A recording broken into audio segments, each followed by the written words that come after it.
o nosso bate-papo com a Gabriele, que a gente chama carinhosamente de Gabi. Quem é esta mulher maravilhosa que está aqui hoje tomando esse café, nesse bate-papo, Gabriele? Bom, eu sou jornalista, né? Mas antes de ser jornalista, nesse momento agora eu sou mãe, né? Eu tive que até fazer uma escolha, né? Na minha gestação, quando eu tive a minha filha, eu tive que escolher ficar com ela, né? Por situações mesmo da vida e de suporte que muitas vezes a gente não tem e que também é uma vontade, né? Essa coisa da gente fazer escolha, né, da maternidade, a sociedade que a gente vive, ela é bastante perversa com as mulheres nesse sentido, porque ao gestar um filho é uma responsabilidade enorme, é um trabalho que ele é fundamental para a sobrevivência do bebê, para o desenvolvimento do bebê, que é um ser humano, que é um cidadão.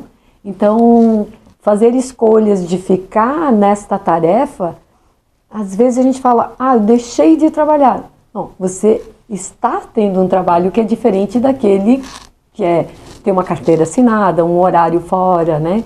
Um salário, e daí a importância de ter uma rede, de ter um apoio. Sim. Hoje a gente tem países que incentivam a maternidade, dando um suporte financeiro para as mães cuidarem dos seus filhos, ficarem em casa, neste trabalho que é fundamental, né? Para uma existência mais plena, porque um bebê requer muito cuidado. E a Isa não foge à regra, né? Não, Então, assim, na época, eu estava de licença maternidade e tudo. Quando eu fui voltar para o trabalho, ela tinha 4 meses, né? Totalmente dependente de mim. Eu tive uma surpresa, porque eu estava me readaptando para aquele momento, mas cheguei lá e fui desligada da empresa, na minha volta. Então, como eu estava já tão confusa, que eu não sabia para que lado eu ia, nesse momento eu fiquei um pouco chateada e ao mesmo tempo eu pensei, nossa, eu acho que é o meu destino, então agora eu vou cuidar da minha filha, ela tem só 4 meses, né? Não conseguia me imaginar colocando ela numa escolinha, nem pode com 4 meses. Né? Então eu teria que ficar com ela, pelo menos até uns 8, 10 meses para voltar ao trabalho. Mas fato é que eu só fui pensar em voltar ao trabalho quando ela tinha 2 anos e meio, né? Porque eu resolvi realmente ficar com ela, fazer aquele papel, e aí só com 2 anos e meio eu coloquei ela na escolinha. Aí comecei a voltar, a procurar, me enquadrar no mercado de trabalho, que não foi fácil, porque daí eu tinha um bebê. Afastamento. Não foi fácil, né? Mas a gente segue lutando. E essa tua luta, ela é de muitas mulheres, particularmente nessa condição muito de ser mãe solo, né? Da gente hoje ter as nossas mães também trabalhando, ocupadas com a sobrevivência. Então, a nossa rede de apoio ela é bastante escassa, né? Sim. E aí, o retorno, Gabi, ele é difícil porque o afastamento, muitas vezes, neste período, muda muito, né?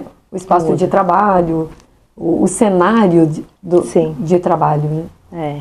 E tem aquele ditado, quem não é visto não é lembrado.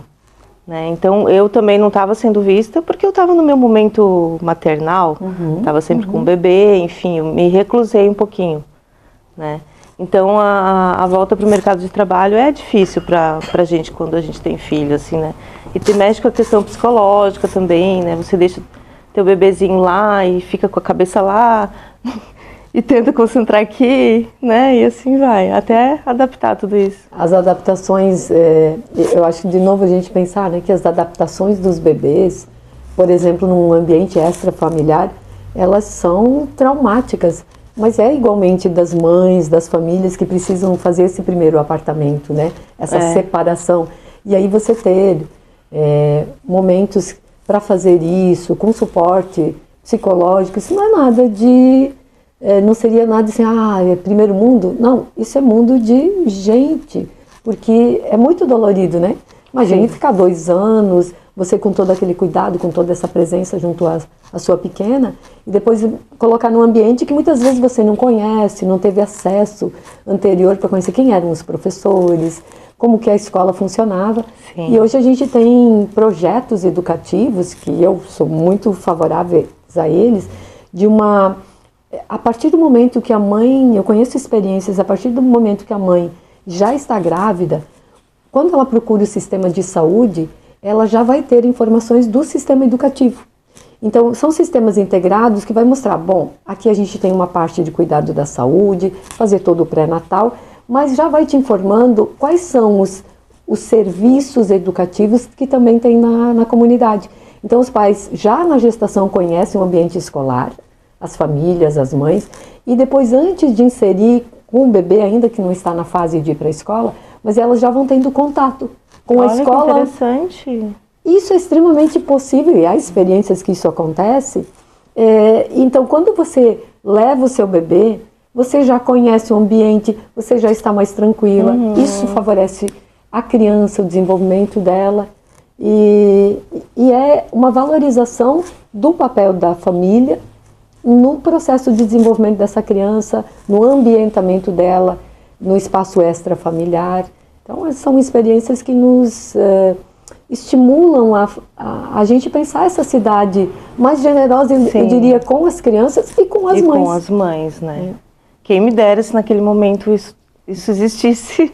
Exatamente. Porque a gente fica numa condição psicológica assim, muito diferente, a gente muda, né? Quando não é ditado, quando nasce um bebê, nasce uma mãe. Não, é muito realidade, a gente vira outra pessoa. Né? A gente muda tudo muda. Para mim foi uma mudança gigante, assim. E o que Gabi muda... antes e Gabi depois da maternidade. E assim, o que mudou, que você acha em você, assim, mais essencialmente, quando você pensa nessa outra Gabi, a partir da vinda da Isa? Que eu não posso morrer. Olha só. Que eu não posso morrer em hipótese alguma, que ela depende de mim e que eu vou fazer tudo para me manter viva. Basicamente é isso. Olha aqui, e veja, porque essa coisa de você se sentir como a única protetora da Isa, né? Eu nunca sentia isso. Eu acho que quando a gente não tem filho, não tem ninguém que depende da gente, não sei, eu acho que a vida é... sei lá, se acontecer um acidente ali, né? Enfim, vai acabar a minha vida, mas eu não vou deixar ninguém sofrendo. Vou deixar meus familiares, mas não um dependente meu, que vai passar a depender de outra pessoa. Isso hoje a gente fala muito, e isso a minha convocação também, da minha militância, é pensar que a criança é uma responsabilidade social. Ela não é só responsabilidade da família. A legislação hoje mostra isso, né? Se a gente olhar lá na legislação educacional, ela vai dizer que a criança, ela é uma responsabilidade da família e do poder público. No ECA, na Constituição, a gente vai ver essa corresponsabilização quando a gente passa a ver as crianças como cidadãos, como sujeitos de direito.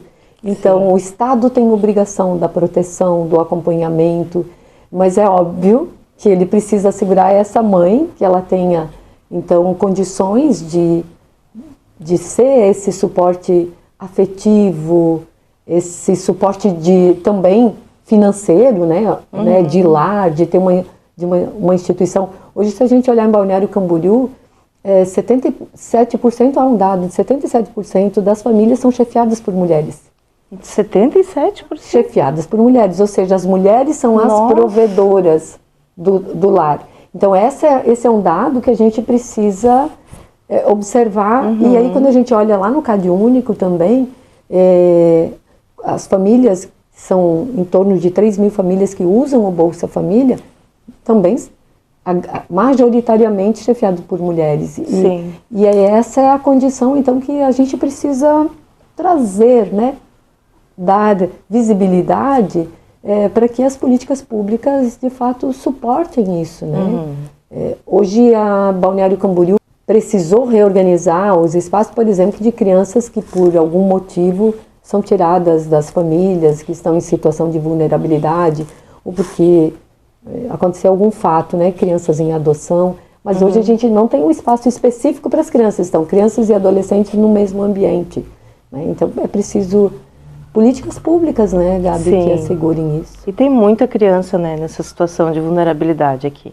E, Gabi, essa Gabi que se transforma a partir do nascimento da Isa, é também uma Gabi que expande essa visão para o ambiente, para a causa animal, para essa vida que é mais ampla do que cuidar do seu filhote. Tem tantos outros por aí que contribuem para essa sustentabilidade, eu diria, para essa visão mais holística da vida. Como é que é isso para você? Bom, eu sou uma protetora nata dos animais, né? Eu tenho 4 resgatados, tenho 3 cachorros e um gato, todos resgatados de abandono, né? E eu sou aquela que resgata, que ajuda. Eu tenho um ou 2 vizinhos na minha rua que fazem isso comigo. Hoje mesmo eu estava saindo para vir aqui, meu vizinho já me parou: Gabi, consegui botar o gatinho na gaiola, porque uma gatinha que estava por ali deu cria. E daí a gente encontrou uma pessoa que tem uma ONG que vai castrar, né? E estamos fazendo uma parceria. Mas assim, eu não tenho nenhuma ONG, nada, só eu mesmo com a minha vontade e vou buscando outras pessoas com a mesma vontade, a gente acaba ajudando, né, bastante. Ensina a Isa a ser acolhedora. Sim. Né? Observa que o cuidado ele se estende para além das nossas casas, das nossas vidas, né? E hoje a gente vê que também a gente precisa de políticas de proteção, chipagem, a questão... hoje muitos países e cidades já têm gratuitamente a chipagem de cães e gatos, a castração feita pelo poder público, né? O suporte às ONGs. Acho que é uma tarefa porque a gente anda por aí, Balneário tem muito animal, né? Gato, cachorro, especialmente abandonado, né? Essa semana a gente estava resgatando um na minha rua lá, que ele apareceu, a coisa mais linda, um frajolinha, bem acuado. Aí eu estou alimentando ele e ontem já a moça da ONG já foi buscar, né? Mas assim, acaba sendo uma missão de todos, mas que deveria ter mesmo no poder público algo que realmente funcionasse com esses animaizinhos, né? Que eles não merecem ficar por aí sofrendo. Esses dias todos de chuva, esse gatinho, ele ficou no centro espírita do lado da minha casa, que tinha uma marquise assim, ele ficou 4 dias ali, sabe? A gente que alimentava, chamava, mas acho que já foi maltratado, então... Eles ficam receosos. Eles demoram, né? Até conseguir fazer um carinho nele. Mas é difícil pegar, né, pra doar ou, enfim, achar alguém também que vai cuidar, né? Porque não adianta doar um bichinho pra pessoa, não gostei, daqui uma semana devolve. Como se fosse um objeto. Então, isso também, a responsabilidade das pessoas quando tem um animal é a mesma responsabilidade de você ter um filho. Então, eu brinco que na minha casa são 2 humanos e 4 animais, né? Porque tem mais animal que gente lá em casa. E isso ajuda, né? Ajuda a gente se relacionar. A gente sabe dos benefícios hoje até em asilos, escolas, dessa relação com os animais. É saudável, né? É muito saudável. É muito saudável. É muito saudável. Além de ser uma causa. E é uma causa da Gabi pré-candidata a vereadora? Sim, é uma causa muito minha, assim, muito, muito íntima minha.